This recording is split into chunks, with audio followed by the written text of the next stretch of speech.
In the spirit of coming together around the table this holiday season, we wanted to share with you some of the best food experiences we've encountered this year.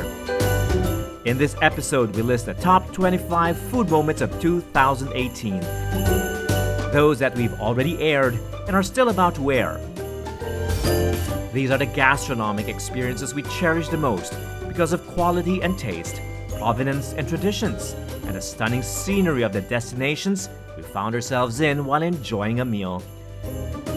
Our list begins with food that's inseparable from and identified with the land of its origin.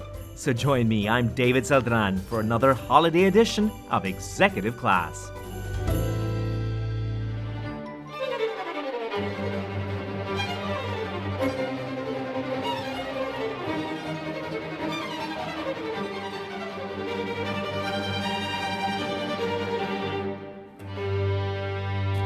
There are many things to do in Parma. They've got a world-class theater and opera house and historical landmarks all over the city. But if there's one thing that people come here for, it's for the food. As every serious food lover knows, this wealthy commune in the Emilia-Romagna region is where two of Italy's most prized ingredients are from, Parmigiano Reggiano and Prosciutto di Parma. So much so even the name Parma is attached to their names. Now, if you've had the generically named Parmesan cheese before, chances are it's not from Parma, because only pure cow's milk that's sourced, processed, stored, and aged in the officially classified region around Parma can be considered the real deal, the king of cheese, Parmigiano Reggiano. Local dairies and cheese manufacturers follow the strictest measures in the farm and the processing plant in order to earn the official Parmigiano Reggiano seal that guarantees the quality and the age of the cheese, from 12 months to 2 years and even beyond. What this man is doing is he's doing quality control. He's tapping on the wheel about 40 times, listening for that solid sound, that thump on the wheel. And if he gets that sound that he's familiar with, it means the cheese is good enough to be sold in the market. So, good.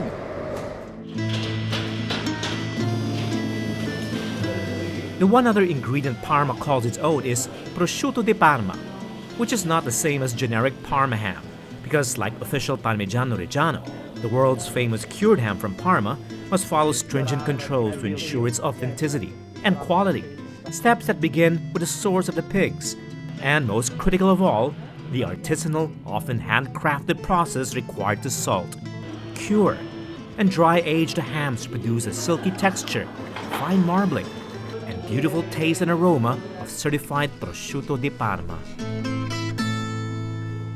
You probably can't smell the smoke, but you can probably see the smoke in this room. And that's because the inspectors from the consortium just came here a while ago, and what they did was they branded the prosciutto legs with the crown that says Parma on it. I'm going to show you what it looks like. That means these prosciuttos are now ready to be sold in the market. These are like a minimum of 12 months. For Galloni, of course, they wait for at least 18 months to sell their prosciutto. From the sublime saltiness of Parma's famous ingredients, we cross the Italian Alps to Austria for a sweet surprise in Salzburg. This is such a wonderful Salzburg tradition, a coffee and a Mozartkugeln. That's right, the famous Mozart balls. You might have come across this all over the city and in different colors, but this is the original. It's the first, or the first, because that's the name of the family that invented the Mozartkugeln. It's called Mozartkugeln. The traditional chocolate-covered marzipan ball is named after Salzburg's most famous son, Wolfgang Amadeus Mozart, though the composer had no hand in creating it. Many Austrian chocolatiers produce and export the popular Mozart balls, but only Salzburg's Konditorei Furst can claim to be, well, the first, with a secret family recipe that dates back to 1890. Turns out Austria is known for more than just Sachertorte, because another sweet sensation in Salzburg awaits. And speaking of Austrian sweets, the Ottoman sultans, bitter rivals of the Habsburgs of Vienna, had a healthy craving for sweet stuff as well. Honey without sugar, but these 2 pieces is with sugar. Istanbul's busy spice bazaar has been selling oriental spices and sweets since the 17th century, and it's still a great place to shop for treats like traditional Turkish delight and baklava.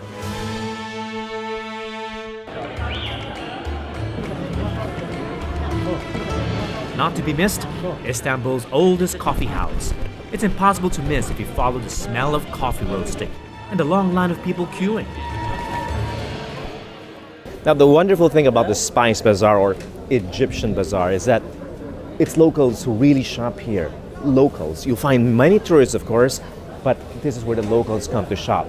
The richer ones inside the bazaar and the working class here outside. Istanbul's markets are more than just about sourcing exotic ingredients. Basking in the vibrant colors and aromas of the local food culture is another compelling reason to visit.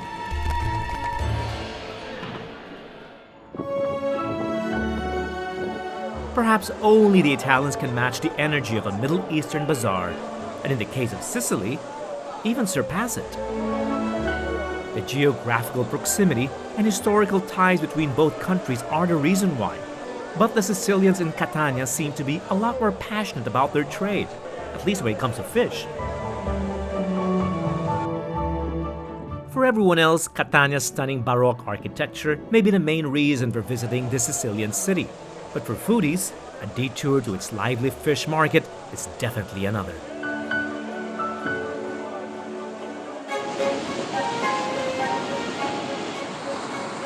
What the sea is to Sicily, the soil is to Dordogne, the rich agricultural region of southwest France that's the go-to marketplace for the food-obsessed country's best chefs. The market towns of Sarlat and Périgueux are known for that most sought-after ingredient, from the local geese and ducks.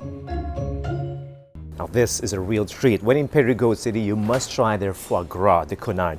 It's the duck liver, and it's known to have the best in all of France. In fact, all the greatest chefs of the country come here to get their supply.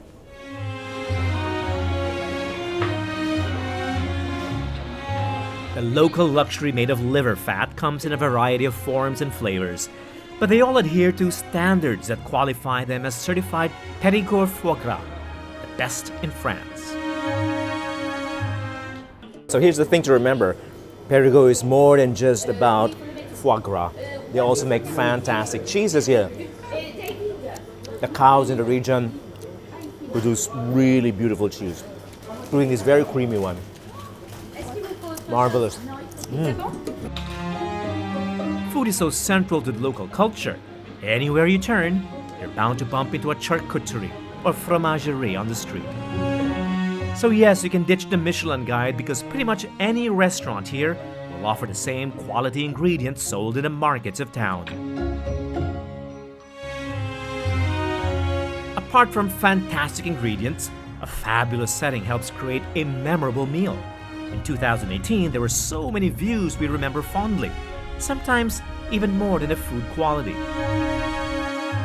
November's trip to Hong Kong was one of too many we had, but what made it special was dinner and cocktails with a view of Hong Kong Harbor lit up at night.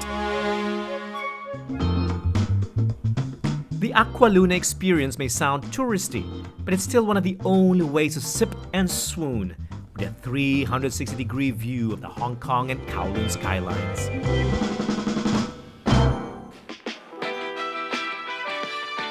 A more exclusive food moment can be had at Anaten in the Harbor City Complex, an elegant Japanese bar and restaurant with uninterrupted views of Hong Kong side at night. Indeed, one reason why we never tire of this city, despite visiting so many times.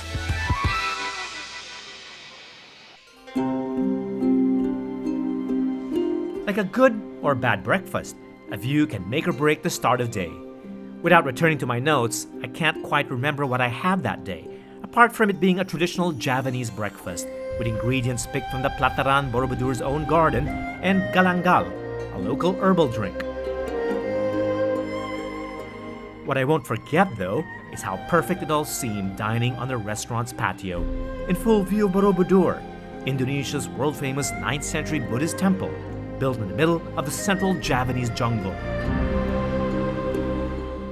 There's a recurring theme in the local cuisine.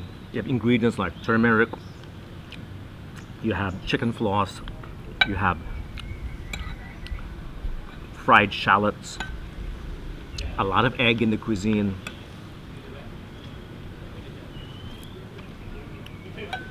That's why a lot of the dishes here are so flavorful and at the same time also quite healthy and medicinal.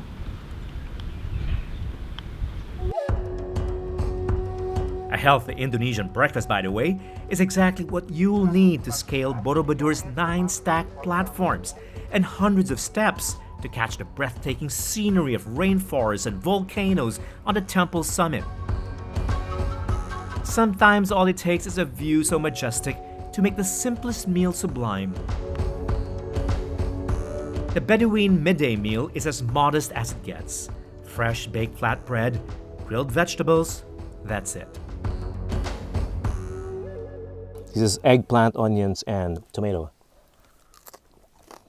And garlic, little garlic, right? It looks like a very simple meal. Actually, it took something like 35-45 minutes to prepare it.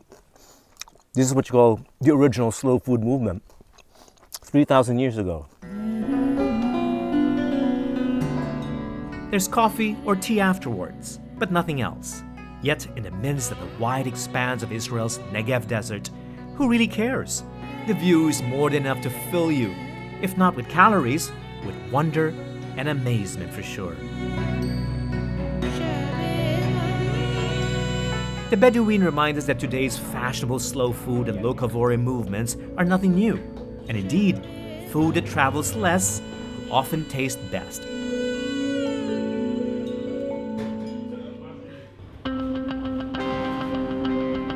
The Arab cooks behind the falafel and hummus restaurants of Abu Ghosh in Israel turn the humblest local ingredient you can imagine, chickpeas, which are deep fried for falafel or mashed for hummus, into the most delightful meal you'll ever have in the Middle East.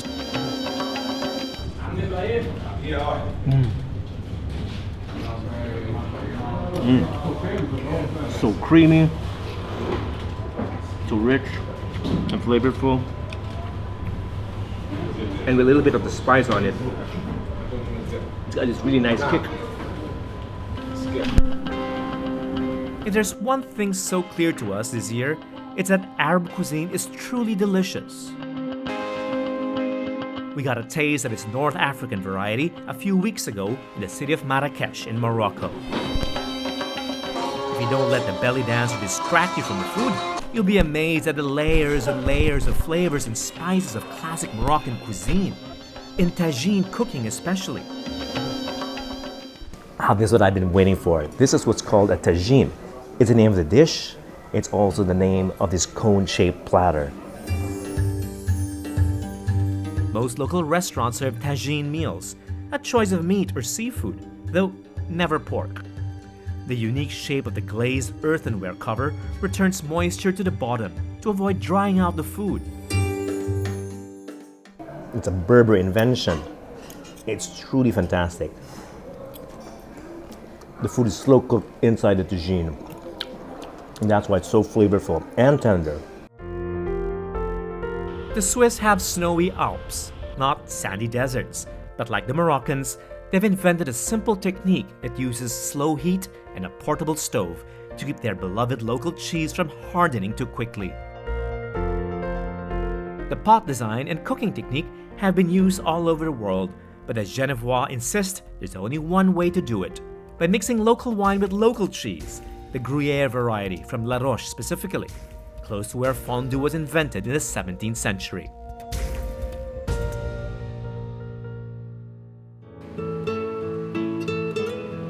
"12 down, 13 to go." Our top 25 food experiences of 2018 continues when executive class returns after the break.